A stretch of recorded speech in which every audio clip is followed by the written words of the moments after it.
I'm so glad that you're tuning in to this series on the scriptures. Our heart is to create some compelling reasons for why you should engage and maybe eliminate some of the reasons why you wouldn't engage with reading the Bible. And my section, I'm going to talk about some of the history. How did this book come together? If you were to walk into a bookstore and take a book off the shelf, it's very common that you would pick up a book that's written by one author, maybe two authors. And the topic would be maybe one topic or two topics that are covered. The Bible, of course, is incredibly different than a normal book you'd pick up at the bookstore. It's 66 books written by 40 different authors over well over 1,000-year period, written in 3 different languages and multiple genres of literature. And so if you've ever picked up your Bible and you thought, this is really overwhelming, the contents of this is overwhelming, you should feel that way. It's an incredibly complex book, and it can be very, very confusing. But it's this story of God's engagement in the world, and so it's absolutely crucial that we dive in. So how did it come together? I'll start with the Old Testament. The texts that are described in the Old Testament are believed to have been written about 1,000 years, over a 1,000-year period between the mid-2nd and mid-1st millennia BC. And it's the story of the Israelite people, these people called out by God, and they just passed on their experience and their encounters with God, person to person. And it was oral at first. They just passed it on by telling the story to their kids and to their grandkids.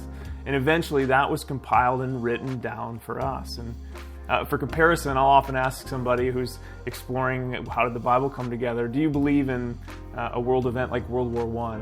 Or maybe more recent history, September 11th. And if they say yes, I say, well, how do you know? And they'll respond by saying, well, I read it in the history book or somebody told me about it. Because they weren't there. They didn't experience it, but they learned about it from somebody who experienced it. And that's similar with the Old Testament.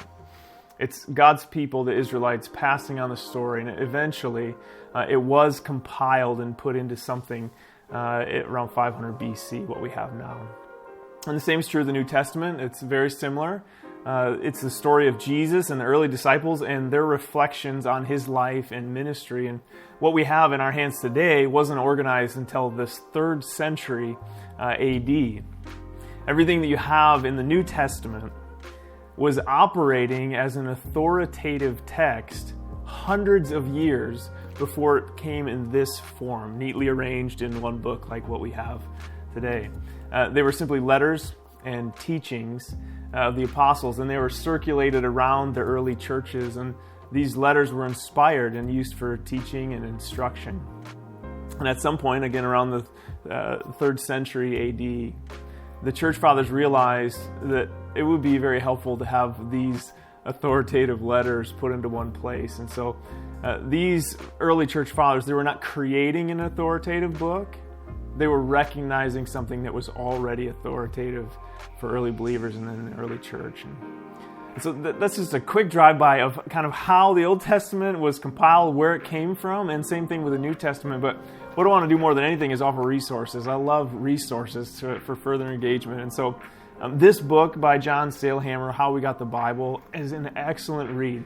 And it's under 100 pages.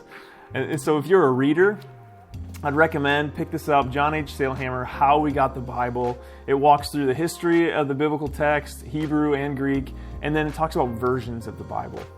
And then second, I'd want to recommend some videos. The Bible Project, which we promote constantly here, has a great series called How to Read the Bible, and it would be worth checking out. It gets into some of the details of how it came together. So God bless you on your journey of learning more and more about the Scriptures.